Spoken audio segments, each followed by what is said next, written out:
देख रहे हैं सिटी न्यूज़ मुजफ्फरपुर। मैं सेजल आप सभी दर्शकों का स्वागत करती हूँ। खबरों की शुरुआत करने से पहले आइए नजर डालते हैं आज के मुख्य समाचारों पर। हेडलाइंस के प्रायोजक हैं विकास कलेक्शन शोरूम। कटरा थाना क्षेत्र के धनौरा गांव में अपराधियों ने मैट्रिक के छात्र की हत्या कर शव को फेंका नदी में। नगर थाना क्षेत्र के अली मिर्जा रोड में अपराधियों ने जमीनी विवाद को लेकर एक व्यक्ति को गोली मार किया घायल। फकूली ओपी क्षेत्र का एक गांव में बदमाशों ने एक लड़की पर फेंका एसिड। तो ये थी आज की मुख्य समाचार। अब खबरें विस्तार से। मुसहरी थाना क्षेत्र के छोटी कोठिया में एक नव विवाहित की संदिग्ध स्थिति में मौत, छानबीन में जुटी पुलिस। दहेज के लिए एक विवाहिता की हत्या करने का मामला सामने आया है। मामला मुसहरी थाना क्षेत्र के कोठिया गांव की है, जहां जितेंद्र सहनी की पत्नी 22 वर्षीय ललिता कुमारी की संदिग्ध स्थिति में मौत हो गई। मायके वालों ने ससुराल पक्षों पर दहेज के लालच में गला दबाकर हत्या कर देने का आरोप लगाया है। साथ ही मायके वालों का आरोप है कि विवाहिता की मौत की सूचना देकर ससुराल पक्ष घर छोड़कर फरार हो गए। सूचना पाकर मृतका के परिवार के लोग कोठिया गांव पहुंचे, जहां पुलिस ने मौखिक बयान दर्ज कर विवाहिता के शव को पोस्टमार्टम के लिए एसकेएमसीएच भेज दिया। बताया जा रहा है कि ललिता कुमारी की शादी 15 जुलाई 2021 में हुई थी। तभी से ससुराल पक्ष के लोगों के द्वारा उसे प्रताड़ित किया जा रहा था और दहेज के रूप में 1.5 लाख रुपए मांगे जा रहे थे। इसी दौरान शुक्रवार की देर रात्रि दहेज के लिए ससुराल पक्ष के लोगों ने ललिता कुमारी का गला दबाकर हत्या कर दिया। परिजनों का कहना है कि बार बार मेरी पुत्री को बर्तन, रुपए, मोटरसाइकिल के लिए तंग किया जाता था। कई बार इस मामले में पंचायती भी हुई, लेकिन जितेंद्र सहनी, विनोद सहनी ने नहीं माना। आखिर मेरी पुत्री को मौत के घाट उतार दिया। गाड़ी पहले मिला हमको 7-8 बजे सुबह में, जो आपका लड़की डेथ कर गई। हम लोग आए तो वो बोला जो खून आया मुंह से और डेथ कर गई। हम लोग यहाँ आते आते हम लोग 1 बजे पहुँचे।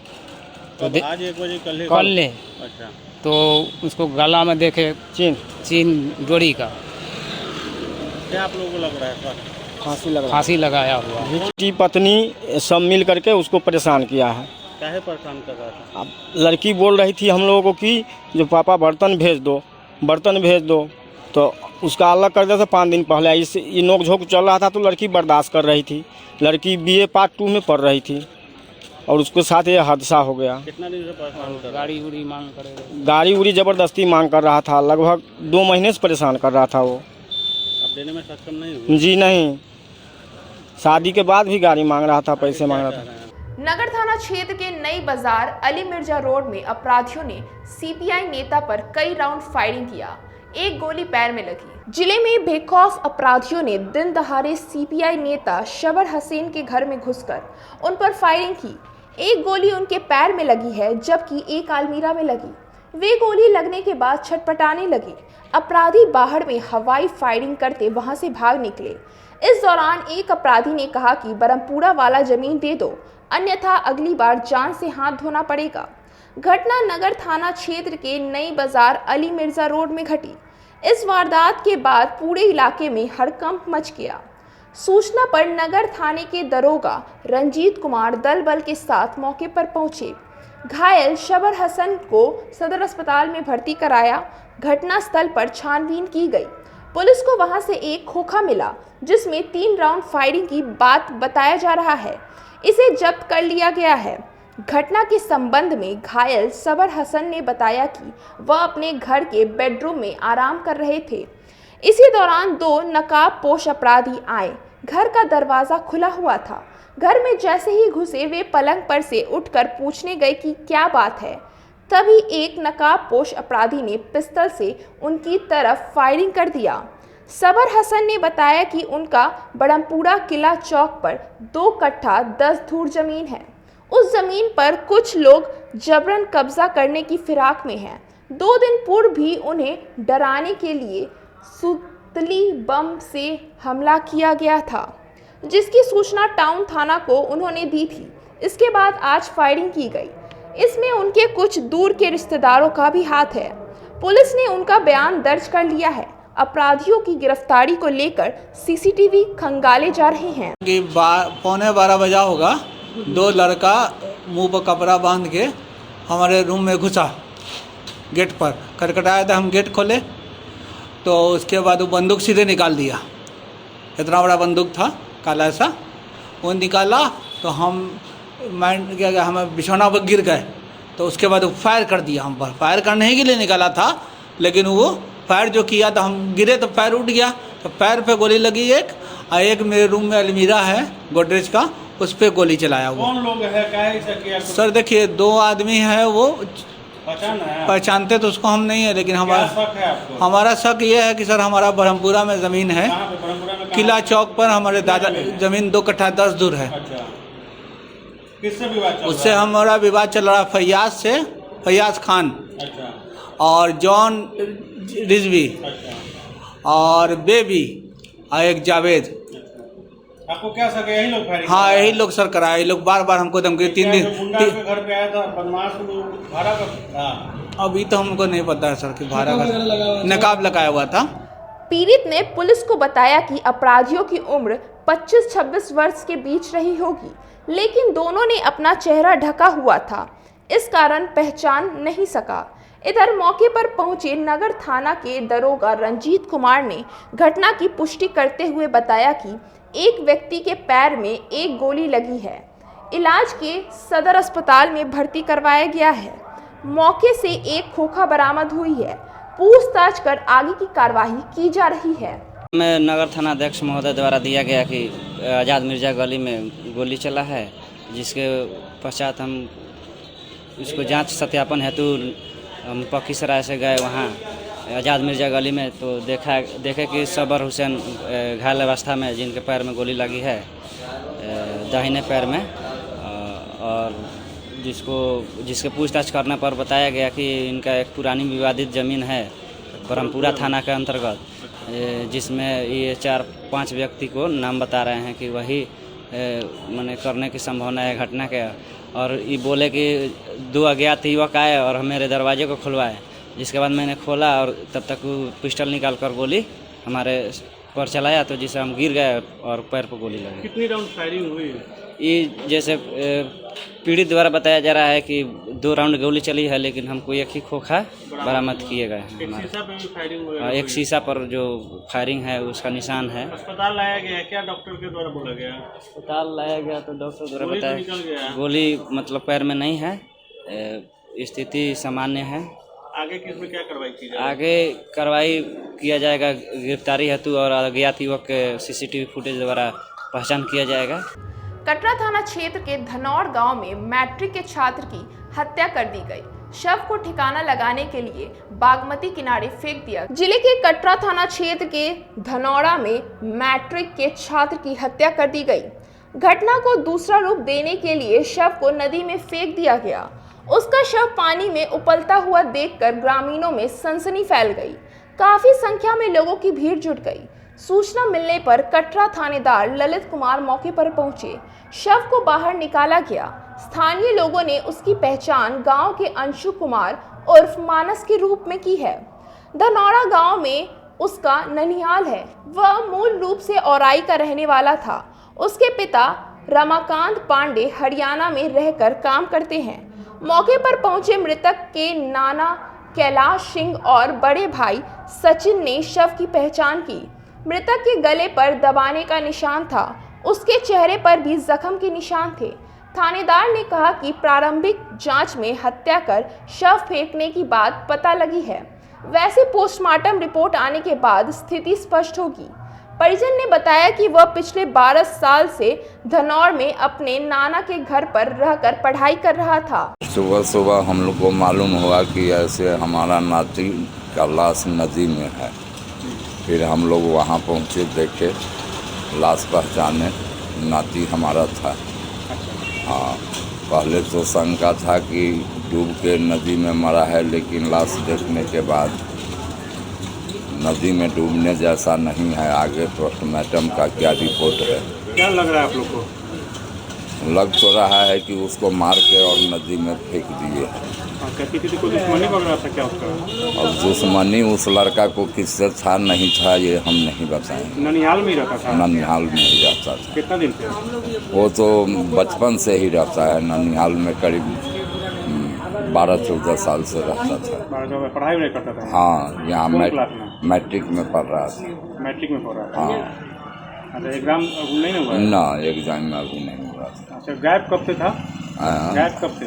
गायब कल 2 बजे दिन से था। क्या बोल के गया था कल? वो कोचिंग करने गया था, ट्यूशन करके आया, उसके बाद जो वो गायब हुआ तो आज सुबह में लाश मिला है उसका।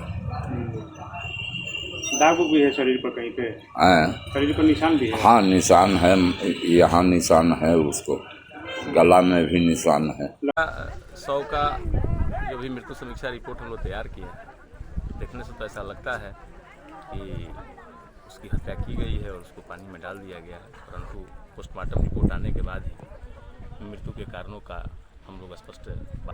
प्रधानमंत्री और राष्ट्रपति के लिए जिला प्रशासन की ओर से 1250 पैकेट शाही लीची दिल्ली भेजी गई। मुजफ्फरपुर की प्रसिद्ध शाही लीची प्रधानमंत्री और राष्ट्रपति के लिए शुक्रवार की देर रात जिला प्रशासन की ओर से 1250 पैकेट शाही लीची दिल्ली भेजी गई। लीची की खेप को जिला उद्यान अधिकारी शंभू प्रसाद ने हरी झंडी दिखाकर रवाना किया। उन्होंने बताया कि पताही के आरके केडिया के फार्म से इस लीची को पैक कराकर रेफ्रिजरेटर वैन से दिल्ली भेजा गया है। आत्मा के डिप्टी पीडी विनोद कुमार सिंह को प्रधानमंत्री एवं राष्ट्रपति समेत अन्य माननीयों के लिए इस लीची को दिल्ली के बिहार भवन में पहुंचाने की जिम्मेदारी सौंपी गई है। बिहार भवन से 29 मई को लीची के पैकेट सभी माननीयों के आवास पर भेजे जाएंगे। शाही लीची की गुणवत्ता बनाए रखने के लिए इसका सल्फर ट्रीटमेंट कराया गया है। इसके साथ ही तापमान को मेंटेन रखने के लिए रेफ्रिजरेटर वैन से दिल्ली भेजा गया है, ताकि यह सभी विशिष्ट जनों तक पहुंचने से पहले खराब नहीं हो। परंपरा बहुत वर्षों से चली आ रही है कि बिहार के जिला प्रशासन के तरफ से मुजफ्फरपुर के द्वारा शाही लीची, जिसको जीआई टैग प्राप्त है, वो बिहार भवन भेजी जाती है। भारत सरकार के माननीय प्रधानमंत्री, राष्ट्रपति और सभी गणमान्य व्यक्तियों को वहाँ से इसका वितरण किया जाता है। यहाँ से इस वर्ष 1250 पैकेट उपहार के स्वरूप में 2-2 केजी का लीची प्रोसेसिंग करके रेफ्रिजरेटेड वैन के द्वारा बिहार भवन भेजी जा रही है। तो इनका स्वाद बरकरार रहे और किसी प्रकार की दिक्कत नहीं हो, इस बात का क्या ख्याल रखा जाता है? स्वाद बरकरार रखने के लिए यहाँ प्रोसेसिंग करके और इसको रेफ्रिजरेटेड वैन के द्वारा भेजी जा रही है। ये आज भेजी जाएगी, कब पहुँचेगी? ये लगभग 50 से 55 घंटे में दिल्ली पहुंच जाएगी बिहार भवन। जी, बिहार भवन दिल्ली के लिए भेजी जा रही है, जिसमें सारे महानुभाव हैं हमारे, चाहे राष्ट्रपति हों, प्रधानमंत्री हों या फिर बिहार के भवन में उच्च अधिकार पर बैठे हुए लोग हों, उनके लिए लीची भेजी जा रही है। लीची भेजते समय 2-3 बातों का बहुत ज़्यादा ख्याल रखा जाता है कि पहले तो बहुत अच्छे से छटे हुए होने चाहिए, टेम्परेचर का बहुत ज़्यादा ध्यान रखा जाता है, माल बहुत साफ़ सुथरे तरीके से लोड किया जाता है और क्लीनिंग और सैनिटाइजेशन का बहुत ध्यान रखा जाता है। तो इसीलिए मैं कह सकता हूँ कि लीची वहाँ भेजने के लिए, इतने बड़े लोगों के भेजने के लिए काफ़ी उपयुक्त है। ये लीची की जो खासकर मिठास है, जिसके जी जाना जाता है, वो बरकरार रहे, उसके लिए किन बातों का ध्यान रखा जाता है? उसके लिए सालों भर मेहनत की जाती है। स्पेशल बगीचों को सेग्रीगेट किया जाता है, छांटा जाता है और उनमें से जो लीची है उसको पहले फ्री ग्रेड करके यहाँ ला के उसको फिर सल्फाइटेड करके फिर ग्रेड किया जाता है। इससे जो लीची निकलती है वो एक स्पेसिफिक मापदंड की निकलती है, एक ज़्यादा अच्छी क्वालिटी की और एक अच्छी साइज़ और कलर लेके निकलती है। रेफ्रिजरेटर वैन से जब निकलेगा जी, तो कितने दिनों तक लीची सुरक्षित रह पाएगी? 10 से 15 दिनों के अंदर उसमें कोई समस्या नहीं आनी चाहिए। श्रावणी मेले की तैयारी को लेकर जिलाधिकारी ने समाहरणालय सभागार में बैठक कर कई जरूरी निर्देश दिए। 2 साल बाद कांवड़ियों को बाबा गरीबनाथ के दर्शन होंगे। कोरोना संक्रमण की रफ्तार कम होने के बाद जिला प्रशासन ने श्रावणी मेले की तैयारी अभी से ही शुरू कर दी है। 50 लाख से अधिक कांवड़िया इस साल पहलेजा से गंगा घाट पर जल भरकर मुजफ्फरपुर स्थित बाबा गरीबनाथ पर जल अर्पण करेंगे। इस साल श्रावणी मेला 14 जुलाई से शुरू होकर 12 अगस्त तक चलेगा। सावन में 4 सोमवारी पड़ रहा है।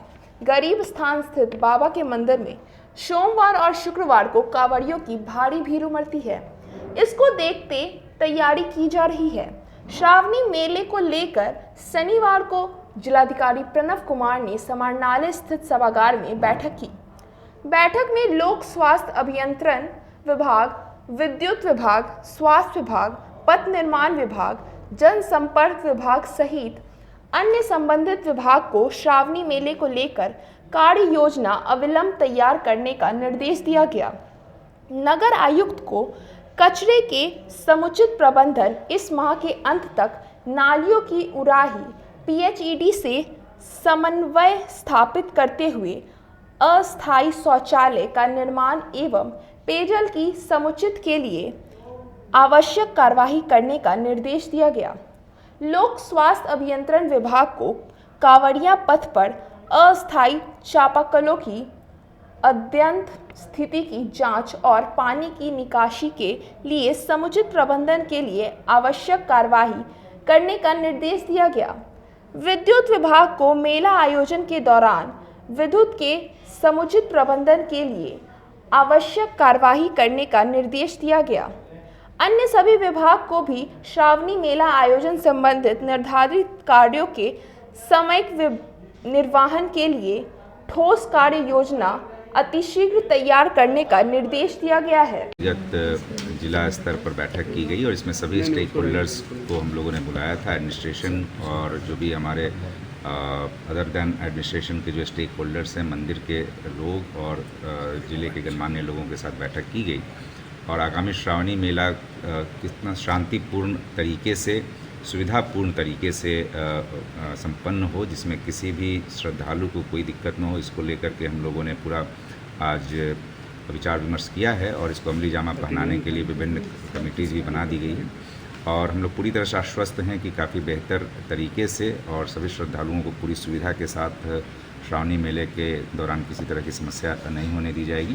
प्रत्येक विभाग इसके लिए संकल्पित है और सभी लोगों को कार्य पर लगा दिया गया है। बहुत दिनों के बाद, 2 साल के बाद हो रहा है, क्या लग रहा है इस बार कुछ अलग से होगा जिला प्रशासन? और देखिए, जैसा मैंने बताया कि हम लोग श्रद्धालुओं की सुविधा में कोई कोर कसर नहीं रखेंगे। जो सुविधाएं जो उन्नत कोटि की दी जा सकती है, उनको किसी तरह की असुविधा न हो, कोई इन्फॉर्मेशन की लैकिंग न हो, इन्फॉर्मेशन की कमी न हो, रूट्स सही रहने चाहिए, तो उनकी जानकारी हम लोग बिल्कुल उस इन्फॉर्मेशन को देने के लिए हम लोग एक ऐप भी डेवलप करने जा रहे हैं इस बार पहली बार, जिसमें लोगों को उस ऐप के माध्यम से जानकारी हो सकेगी कि शहर के सर्किट हाउस रोड में चलाए जा रहे सफाई अभियान के दौरान लोगों ने निगम प्रशासन के खिलाफ जमकर हंगामा किया। नगर निगम के द्वारा बिना पूर्व में सूचना दिए हुए नालों की सफाई के लिए एक दुकान के सामने नाले का स्लैब तोड़ना निगम कर्मचारियों को जनता का आक्रोश झेलना पड़ा। दरअसल शनिवार को बरसात से पूर्व नालों की सफाई के लिए निगम की तरफ शहर के सभी नालों की सफाई के लिए अभियान चलाया जा रहा है।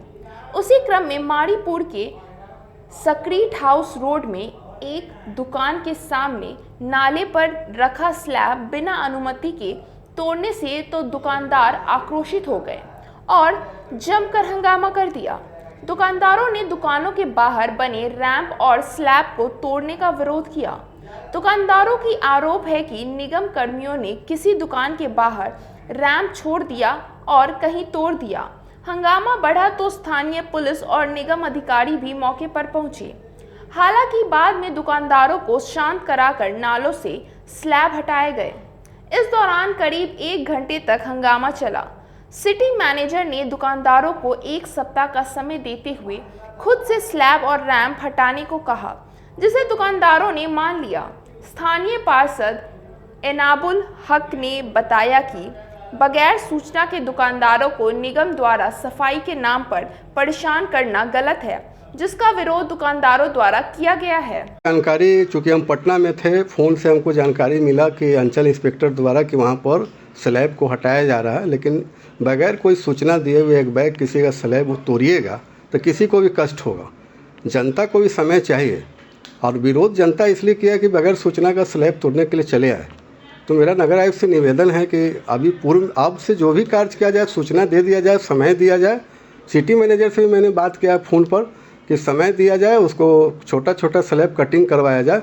अचानक से जाकर किसी का स्लैब उखाड़ देना, रास्ता बंद कर देना, इसका मैं समर्थन नहीं करता हूँ। लेकिन नाला साफ़ होना चाहिए। मैं भी वार्ड पार्षद हूँ, उस नाले की स्थिति के बारे में जानता हूँ। लेकिन अचानक से किसी के घर के आगे स्लैब तोड़ दीजिएगा बगैर कोई सूचना दिए हुए तो किसी को भी गुस्सा आएगा और विरोध होगा ही। इसलिए जनता का स्वाभाविक गुस्सा है। मैं जनता के साथ हूँ और विभाग के साथ भी हूँ। विभाग को भी अपना काम करना है। सदर थाना क्षेत्र के फरदो पुल के समीप बाइक चोरी के आरोप में लोगों ने एक युवक को पकड़कर जमकर धुनाई कर दी। जिले में बाइक चोरी करना एक चोर को महंगा पड़ गया है। बाइक चोर को स्थानीय लोगों ने पकड़कर जमकर पिटाई कर दी। घटना जिले के सदर थाना क्षेत्र स्थित फरदो गोला के समीप की है, जहां बाइक चोरी करते लोगों ने एक युवक को धर दबोचा। उसके बाद उसकी जमकर पिटाई कर दी। इस दौरान मौके पर अफरा तफरी की स्थिति बन गई। वहीं लोगों ने इसकी सूचना सदर थाने की पुलिस को दिया। सूचना पर पहुंची सदर पुलिस ने घटनास्थल की छानबीन की। आरोपी युवक को हिरासत में ले लिया। थाने पर उससे पूछताछ की जा रही है। आरोपी सदर थाना क्षेत्र इलाके का रहने वाला बताया जा रहा है। इधर घटना से संबंध में स्थानीय लोगों ने बताया कि आरोपी पूर्व में भी बाइक चोरी की घटना को अंजाम दे चुका है। मामले में लोगों ने बताया कि 2 सप्ताह पूर्व मोहल्ले से एक बाइक चोरी व अन्य सामान चोरी हुई थी। घटना में इसकी संलिप्तता सामने आई थी। इसके बाद लोग उसकी तलाश में थे।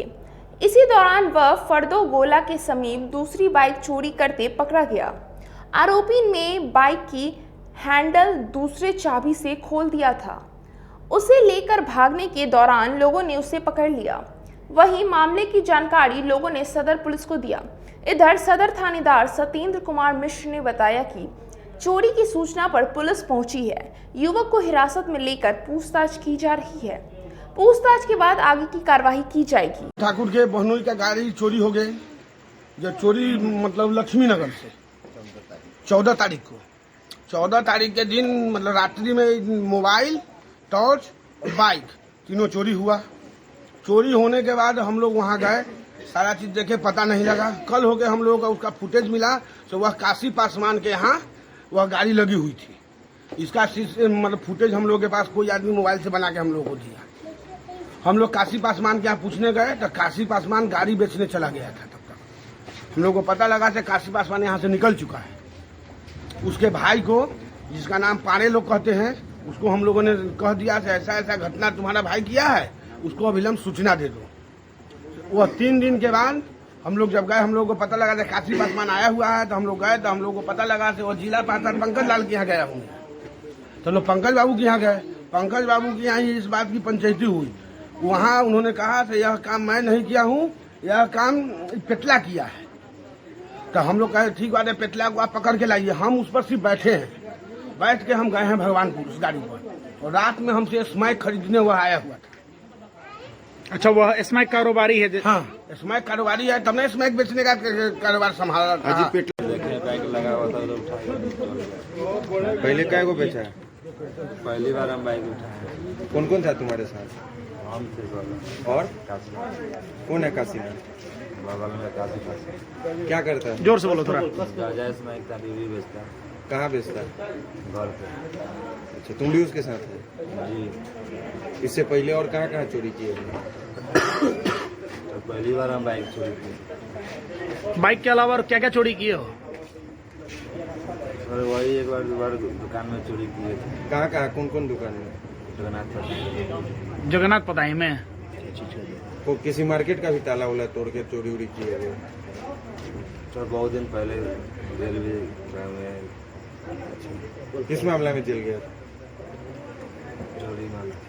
एईएस की वर्तमान स्थिति को लेकर जिलाधिकारी ने समाहरणालय सभागार में बैठक की। जेई और एईएस की वर्तमान स्थिति एवं तैयारियों को लेकर शनिवार को समाहरणालय सभागार में जिलाधिकारी प्रणव कुमार की अध्यक्षता में समीक्षा बैठक संपन्न हुई। बैठक में जिलाधिकारी प्रणव कुमार ने चमकी बुखार को लेकर जागरूकता जन जन तक पहुंचाने पर बल दिया। उन्होंने कहा कि जेई एईएस को लेकर सजग रहने की जरूरत है, यह जागरूकता से ही फैलने से रोक पाएगी। बैठक में civil surgeon doctor Umesh Chandra Sharma ने अपने विभाग द्वारा चलाए जा रहे कार्यक्रम के बारे में विस्तृत जानकारी दी। जिलाधिकारी ने सभी से लक्ष्य के अनुरूप व्यापक कार्य योजना बनाकर कार्य करने को कहा और समस्याओं से अवगत कराने को कहा। और समीक्षा बैठक में हम लोगों ने पाया है कि लोगों में जागरूकता बढ़ी है और जितने भी केसेस हुए हैं उनकी तुरंत उनका डिटेक्शन हुआ है और तुरंत उनको चिकित्सा सुविधाएं उपलब्ध कराई गई हैं। और आज की बैठक में हम लोगों ने यह भी निर्देश दिया है कि पंचायतों में ज़्यादा से ज़्यादा जन जागरूकता के कार्यक्रम चलाए जाएं।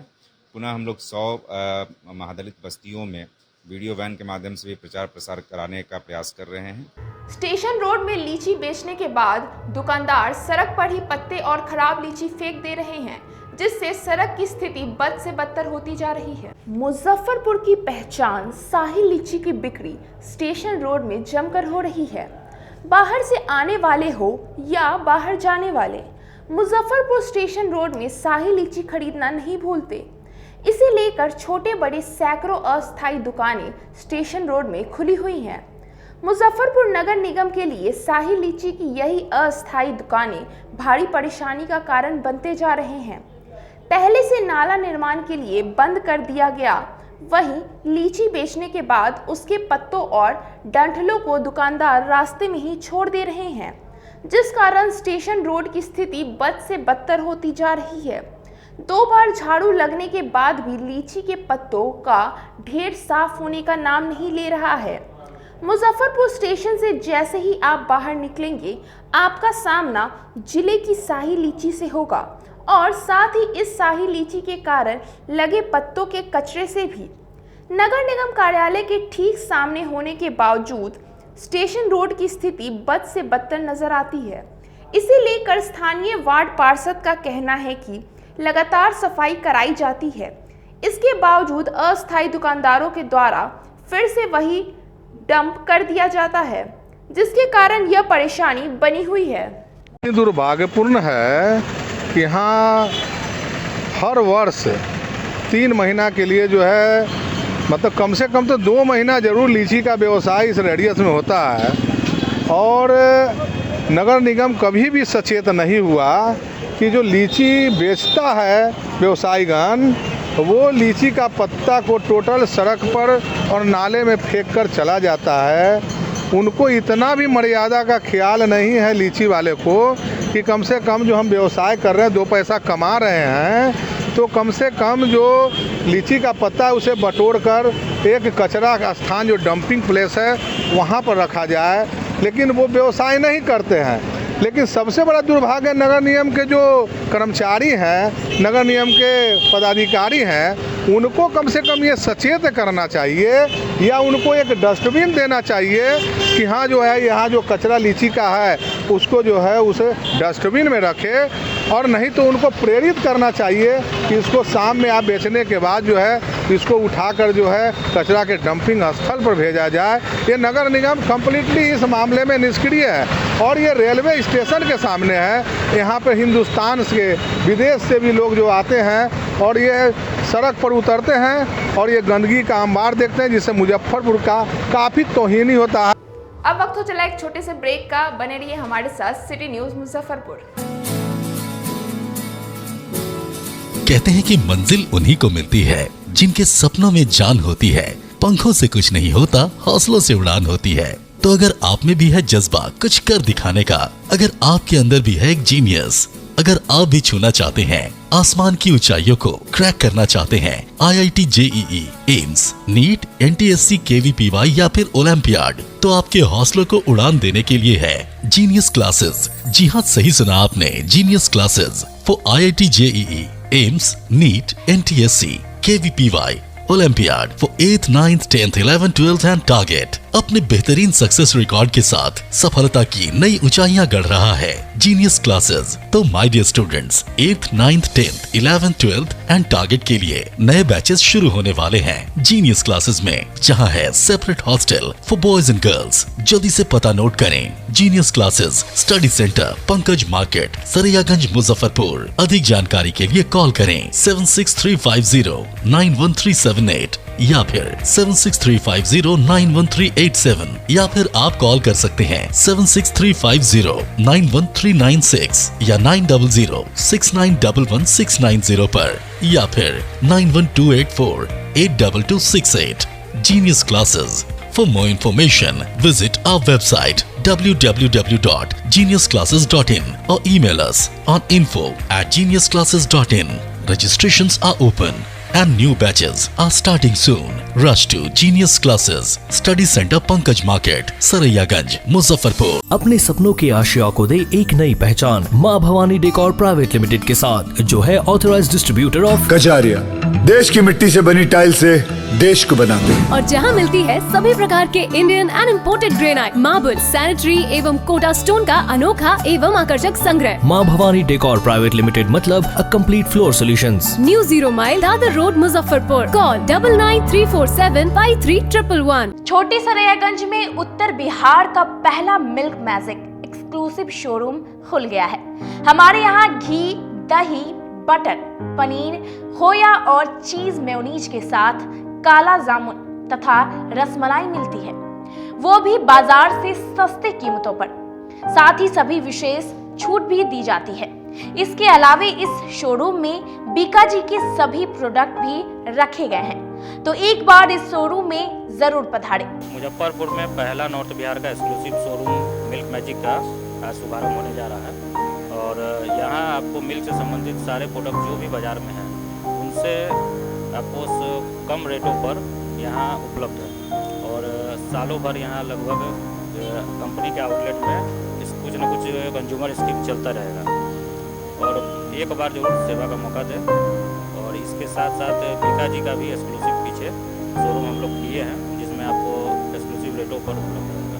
आपका भरपूर प्यार और साथ मिलने के कारण ग्राहकों की सुविधा को देखते हुए नीलकमल का फैक्ट्री आउटलेट का दूसरा ब्रांच अखाड़ा घाट रोड KFC के सामने खुल गया है, जिसमें ग्राहकों को सभी प्रोडक्ट पर विशेष छूट दी जा रही है। वहीं नीलकमल का पहला branch Mithanpura Narayanpur road Vaishali management के सामने है, जो कि लगातार ग्राहकों की सेवा करता आ रहा है। उत्तर बिहार का पहला एक्सक्लूसिव शोरूम है, जहां ऑफिस फर्नीचर और होम फर्नीचर की सभी रेंज उपलब्ध है, तो एक बार सेवा करने का मौका जरूर दें। पहला ब्रांच मिठनपुरा नारायणपुर रोड और दूसरा ब्रांच अखाड़ा घाट रोड। हमारा मोबाइल नंबर है 9334900888 और 7004320580। नीलकमल का एक्सक्लूसिव शोरूम जो पहले से मिठनपुरा नारायणपुर रोड में अपोजिट वैशाली रूरल मैनेजमेंट में चला आ रहा है, वहाँ पे हमें आप लोगों का बहुत सारा प्यार मिला और इसीलिए हम लोगों ने अपना दूसरा ब्रांच सार्थक सेल्स एंड मार्केटिंग के जॉइंट वेंचर से अखाड़ा घाट रोड में KFC के सामने कृष्णा टॉकीज के बगल में सुविधा कॉम्प्लेक्स में हम लोगों ने खोला है, जो कि कंपनी का फैक्ट्री आउटलेट है, जहां नीलकमल के विस्तृत रेंज आपको 40% तक के डिस्काउंट पे मिलेंगे और मैट्रेस का भी एक विस्तृत रेंज है। और आप लोगों से निवेदन है कि एक बार आप पधारें और इस दुकान की जो सबसे अच्छी विशेषता है कि उधार चालू है, तो HDFC और बजाज के माध्यम से आपको फिनांस की भी सुविधा है।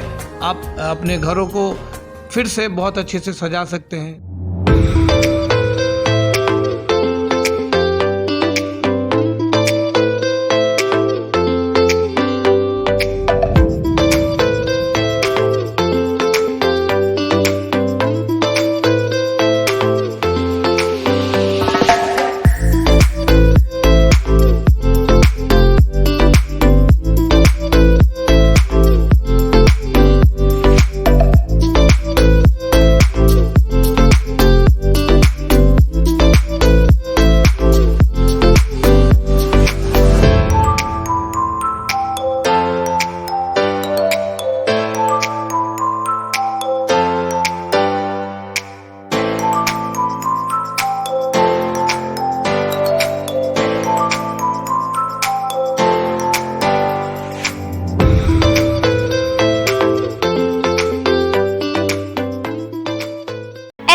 International School.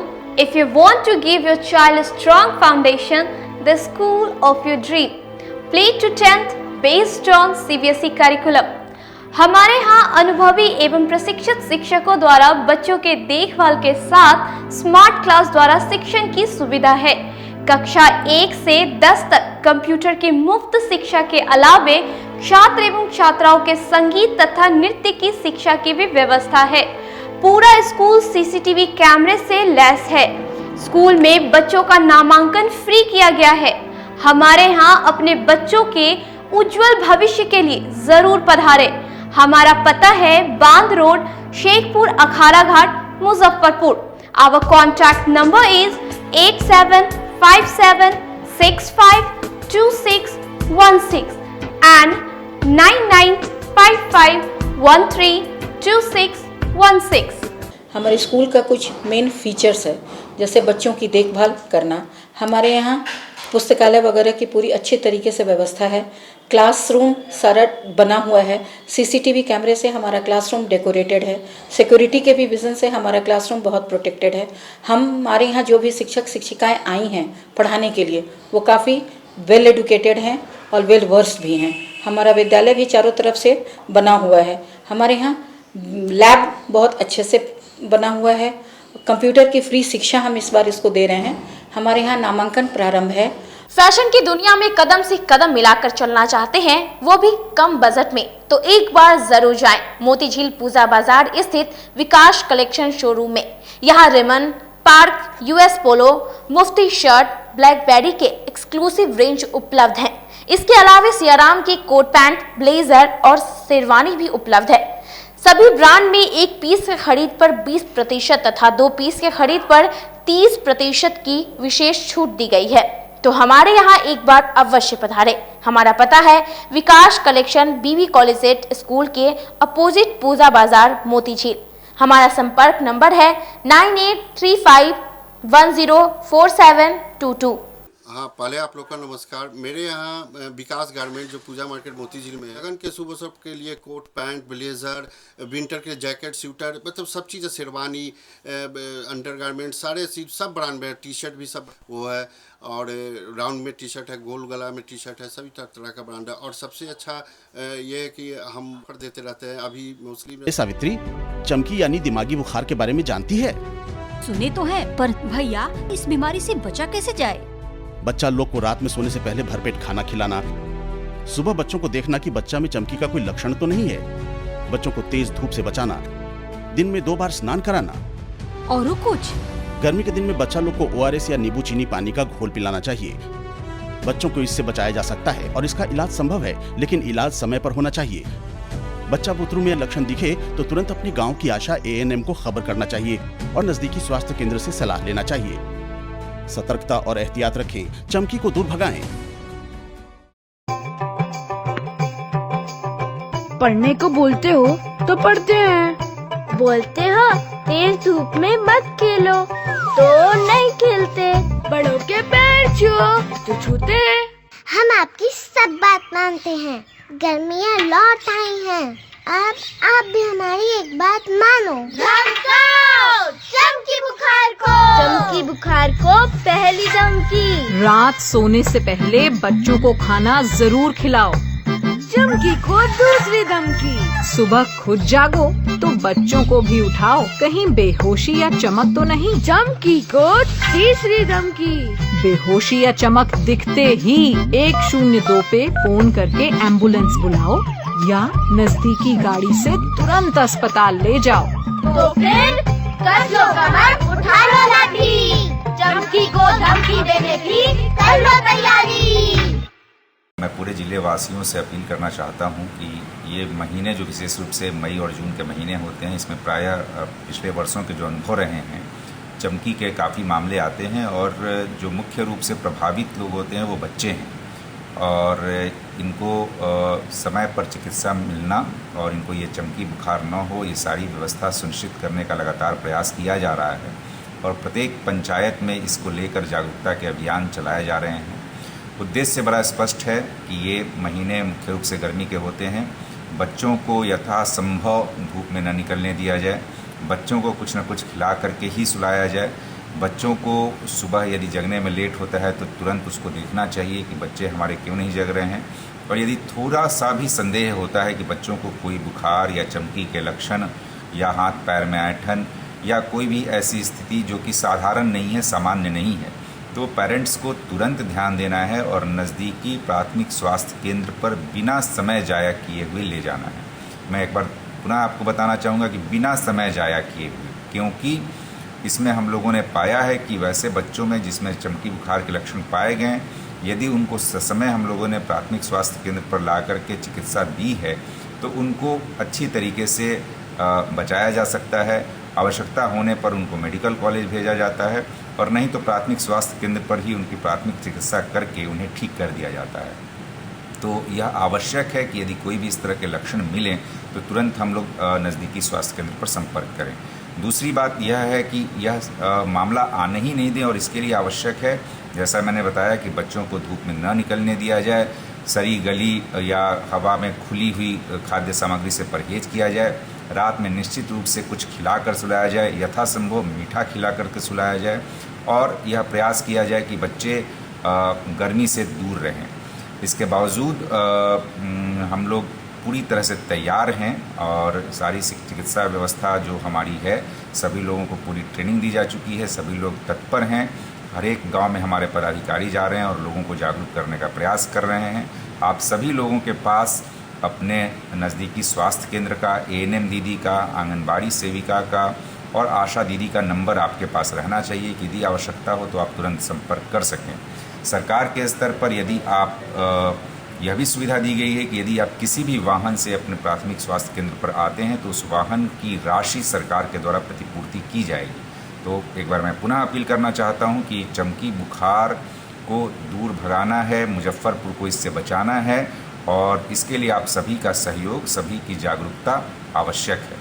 इसलिए आप लोग मिल करके, हम लोगों के साथ मिल करके चमकी बुखार को दूर भगाने में, और इससे हम लोग इसको बिल्कुल इस साल ना आने दें, और यदि केस आते भी हैं तो तुरंत हम उसे चिकित्सा करके ठीक कर सकें। इसमें आप सभी की भागीदारी अपेक्षित है। ब्रेक के बाद एक बार फिर आप सभी दर्शकों का स्वागत है। अब बढ़ते हैं आगे की खबरों की ओर। फकोली यूपी क्षेत्र के एक गांव में अपने घर में सोई छात्रा पर बदमाशों ने फेंका तेजाब। गंभीर हालत में SKMCH में चल रहा इलाज। जिले में एक लड़की एसिड अटैक का शिकार बनी है। रात के अंधेरे में बदमाशों ने उसके बदन पर एसिड उड़ेल दिया और फरार हो गए। पीड़िता का कमर से नीचे का हिस्सा बुरी तरह झुलस गया है। गंभीर हालत में उसे SKMCH में भर्ती कराया गया। घटना कुढ़न्नी के फलूकी OP क्षेत्र के एक गांव की है। इस वारदात के बाद से पीड़िता और उसके परिजन दहशत में हैं। आरोपी पुलिस की पकड़ से बाहर है। मिली जानकारी के मुताबिक पीड़िता की उम्र 17 साल है। गुरुवार की रात वह अपने कमरे में अकेली सो रही थी। अंधेरे में उस पर अज्ञात बदमाशों ने एसिड डाल दिया। इससे वह गंभीर रूप से जख्मी हो गई। किशोरी के चिल्लाने पर बगल के कमरे में सो रही दादी की नींद खुली। दादी ने उसके कमरे में जाकर देखा तो पीड़िता किशोरी दर्द से करहा रही थी। आवाज सुनकर दूसरे कमरे से पिता और भाई भी पहुंचे। आनन फानन में उसे SKMCH में भर्ती कराया गया है, जहां उसकी स्थिति चिंताजनक बनी हुई है। जानकारी मिलने पर फलूकी OP प्रभारी मोहन कुमार पीड़िता का बयान दर्ज कर आगे की कार्यवाही शुरू कर दी है। इधर DSP पश्चिमी अभिषेक आनंद ने बताया कि मामले की जांच चल रही है। FSL टीम को बुलाया गया है। एसिड अटैक का मामला है। गिरफ्तारी के बिंदु पर भी काम चल रहा है। फकोली OP में पड़ता है, वहाँ पे एक एसिड अटैक का मामला आया है, जिसमें एक लड़की के ऊपर एसिड अटैक हुआ है। इस मामले में हमने FSL टीम को बुला लिया है, जो कि अपना इन्वेस्टिगेशन कर रही है और जल्द से जल्द जांच देगी। इसके साथ साथ इसमें केस दर्ज हो गया है और सारे बिंदुओं पर भी कार्रवाई की जा रही है, ताकि जल्द से जल्द इसका उद्भेदन करके और उचित प्रक्रिया पूरी की जा सके। घटना को लेकर जो कहा जा रहा है कि पुलिस की टीम वहाँ पे पहुंची है, तो क्या कुछ प्रथम दृष्टया देखने को मिला? प्रथम दृष्टया चूंकि FSL टीम देख रही है और पुलिस भी गई थी, पुलिस अभी भी वहाँ पे मौजूद है, तो वहाँ पे जो भी देखने को मिला उसमें है कि कुछ चीज़ें मिली हैं, उसको सीज कर लिया गया है। बाकी अब आगे रिपोर्ट आने पे ही पता चलेगा। बट मीनवाइल ये गिरफ्तारी वाले एंगल पे भी हम लोग देख रहे हैं, अभी तक तो कोई गिरफ्तार नहीं हुआ है।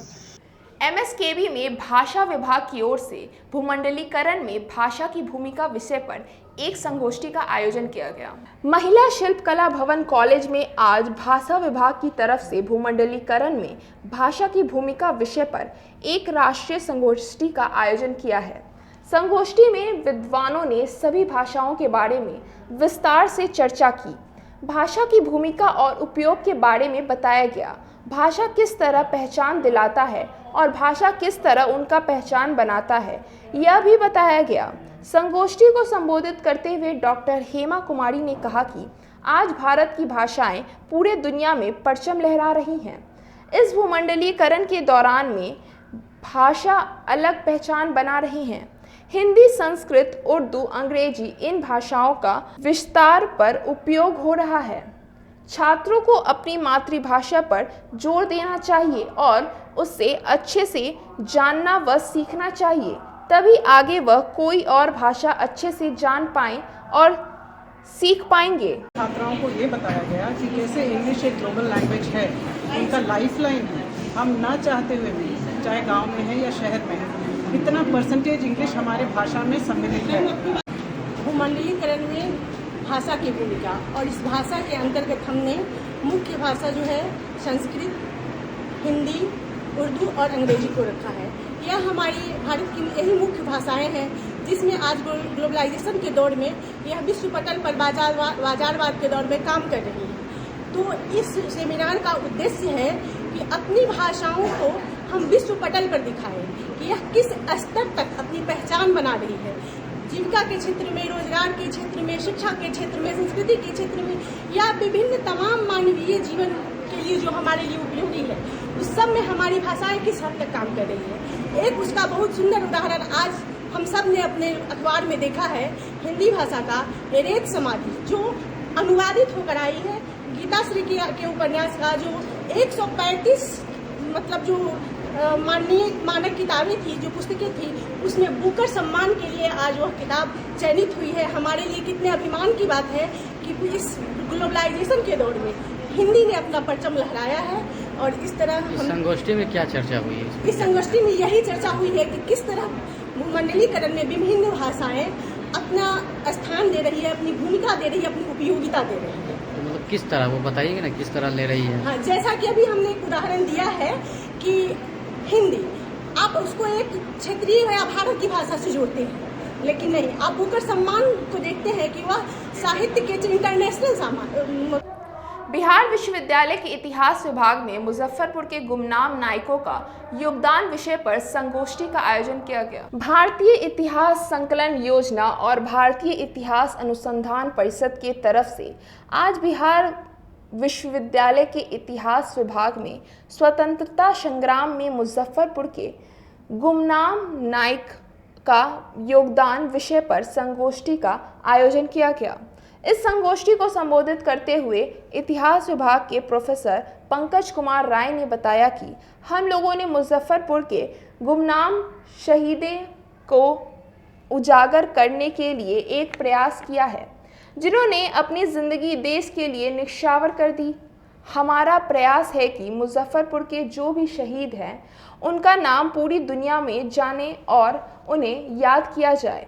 हम लोग लगातार मुजफ्फरपुर के शहीदों के बारे में रिसर्च कर रहे हैं और यह तलाशने की कोशिश कर रहे हैं कि मुजफ्फरपुर में कितने गुमनाम ऐसे नायक हैं जिन्हें लोग नहीं जानते हैं। संगोष्ठी में दिल्ली से भी विद्वान आए हैं जिन्होंने अपनी विचार सभा किए हैं। हम लोग भी उनके विचारों से सहमत हैं। एक दिवसीय संगोष्ठी किया गया जा रहा है, जिसमें भूले बिखरे उन शहीदों को हम आगे लाएंगे जिनकी चर्चा अपने इतिहास में बाकी। दूसरी बात कि इस सेमिनार में प्रोफेसर हिमांशु चतुर्वेदी जो इस विषय के काफ़ी बड़े विद्वान हैं, वो गोरखपुर से यहाँ आए हैं वक्ता। प्रोफेसर सीजीएल सिंह और प्रोफेसर राम कुमार शर्मा इस विषय पर की नोट्स देंगे और दूसरी ओर सभी वक्ताओं के द्वारा यह कोशिश किया जाएगा कि हिस्ट्री फ्रॉम द बिलो, नीचे से इतिहास के लोगों को आगे लाना। कलमबाग चौक स्थित एक निजी होटल के सभागार में जेडीयू पार्टी की ओर से बैठक कर नई कमेटी की घोषणा की गई। जेडीयू पार्टी ने एक निजी होटल के सभागार में अहम बैठक का आयोजन कर महानगर जेडीयू के नए कमेटी की घोषणा की। इसने कमेटी के प्रदेश अध्यक्ष ने मनोनीत किया है, जिसकी आज घोषणा की गई है। कमेटी की घोषणा के लिए पहुंचे प्रदेश कमेटी के नेता ने बताया कि संगठनों को धारदार बनाने के लिए हर वर्ग, हर जाति, हर धर्म के लोगों को ध्यान में रखकर 21 सदस्य कमेटी को भंग कर 51 सदस्य कमेटी का गठन किया गया। प्रदेश कमेटी की तरफ से महानगर जेडीयू के नई कमेटी का गठन किया गया है, जिसकी आज हम घोषणा करते हैं। वहीं इस अवसर पर कार्यक्रम में मौजूद नेता व कार्यकर्ताओं ने वचन दिया कि मुख्यमंत्री नीतीश कुमार ने कार्यों को जन जन तक पहुंचाएंगे और उनके द्वारा चलाए जा रहे योजना के बारे में बताएंगे। वहीं हर संभव पार्टी को मजबूत बनाने के लिए कार्य करेंगे। नगर जनता दल यूनाइटेड के पदाधिकारी एवं कार्यकारिणी के सदस्यों का घोषणा किया गया है, जो बिहार प्रदेश से मनोनीत किए गए हैं। किन पोस्ट पे रखा गया है? इसमें सूची आप लोगों के सामने मैं प्रस्तुत किया हूं और इसमें सभी धर्म, सभी समाज और सबके को साथ इसमें जोड़कर महिला, नवयुवक और सभी वर्ग के लोग इसमें इस संगठन में है, ताकि ये संगठन धारदार बने और सर्वमान्य नीतीश कुमार जी हम लोग के नेता हैं, जिनके द्वारा बिहार प्रदेश में सबों के साथ सबका विकास के लिए जो कार्यक्रम चलाया गया है, उसको ये पदाधिकारीगण एवं जनता दल यूनाइटेड के सभी साथी प्रचारित करेंगे और संगठन को धारदार बनाएंगे, जिससे और संगठन में मजबूती आवे और माननीय मुख्यमंत्री जी के जो किए गए कार्य हैं, जो चलाए जा रहे योजनाएं हैं, उनको जन जन तक पहुंचाया जाए और सभी लोगों को उससे लाभान्वित करवाया जाए। इसी के लिए ये संगठन का हम लोगों ने पुनर्गठन किया है। कितने सदस्य टीम का गठन? 21 सदस्यों का गठन किया गया है और आगे भी इसे विस्तारित किया जाएगा, क्योंकि ये नगर जो है इसका सीमांकन हो रहा है महानगर में, इसमें जिसमें 77 लगभग 77 वार्ड होंगे। मिठनपुरा रोड स्थित एक निजी सभागार में तैलिक सभा द्वारा सम्मान समारोह का आयोजन किया गया। जिला तैलिक साहू सभा की ओर से शनिवार को मिठनपुरा रोड स्थित एक निजी होटल के सभागार में अभिनंदन समारोह का आयोजन किया गया। समारोह में नवनिर्वाचित जिलाध्यक्ष का पदभार ग्रहण सह प्रदेश अध्यक्ष और विधायक रणविजय साहू का अभिनंदन किया गया। कार्यक्रम का उद्घाटन प्रदेश अध्यक्ष रणविजय साहू, नवनिर्वाचित जिलाध्यक्ष जगन्नाथ प्रसाद उर्फ लाल बाबू, मेयर राकेश कुमार पिंटू सहित उपस्थित गण्यमान्य लोगों ने दीप प्रज्वलित कर किया। साथ ही 51 किलो का माला पहनाकर प्रदेश अध्यक्ष और नवनिर्वाचित जिलाध्यक्ष का अभिनंदन किया गया। प्रदेश अध्यक्ष रणविजय साहू ने कहा कि मुजफ्फरपुर में हमारे समाज के लोग 6% है, लेकिन मुजफ्फरपुर में 11 विधानसभा है, लेकिन हमारे समाज से कोई विधायक नहीं है। संगठन के माध्यम से हम लोग एकजुट होकर सभी पार्टियों से अपनी भागीदारी का मांग करेंगे। सत्ता में सुनिश्चित करने के लिए हम लोग अपने समाज के मालिकों के बीच बिहार के सभी जिलों में जा रहे हैं लगातार। और जिस प्रकार से मुजफ्फरपुर जो उत्तर बिहार का एक राजधानी कहा जाता है, और इस इलाके से हमारे समाज का एक भी प्रतिनिधि, चाहे विधायक हो, चाहे विधान पार्षद हो, चाहे एमपी हो, चाहे एमएलसी हो, या चाहे राज्यसभा हो, नहीं रहने से हमारे समाज के लोगों में बड़ी आक्रोश है। समाज दुखी है और आक्रोशित है। तो आज नए जिले अध्यक्ष जी बड़ी उत्साह और जोश के साथ इस पूरे इलाके को संगठन के माध्यम से बांधने का काम करेंगे। आज नए जिलाध्यक्ष जी का निर्वाचन का सम्मान और पदभार ग्रहण प्रदेश अध्यक्ष माननीय विधायक रणविजय साहू जी के द्वारा हुआ है और यह बहुत सुखद पल है कि मुजफ्फरपुर जिला के साहू समाज के तैलिक साहू समाज के सभी लोगों ने एक स्वर से सर्वसम्मति से माननीय प्रदेश अध्यक्ष पर आस्था व्यक्त की और प्रदेश अध्यक्ष जी के द्वारा जो जिलाध्यक्ष के रूप में जो मनोनीत किया गया है वो उसे पूरे जिला में उत्साह है। मैं समझता हूं कि माननीय प्रदेश अध्यक्ष जी ने जितनी बात कही है आबादी के अनुसार उचित राजनीतिक भागीदारी और मुजफ्फरपुर जिला में कम से कम एक तेली समाज का विधायक हो और जो तेली समाज पर बढ़ते अपराध पर अंकुश लगाया जाए, इस दिशा में हम लोग आज पहल करेंगे। आज की खबरों का सिलसिला यही होता है समाप्त। मुझे और मेरी न्यूज़ टीम को दीजिए इजाज़त। नमस्कार।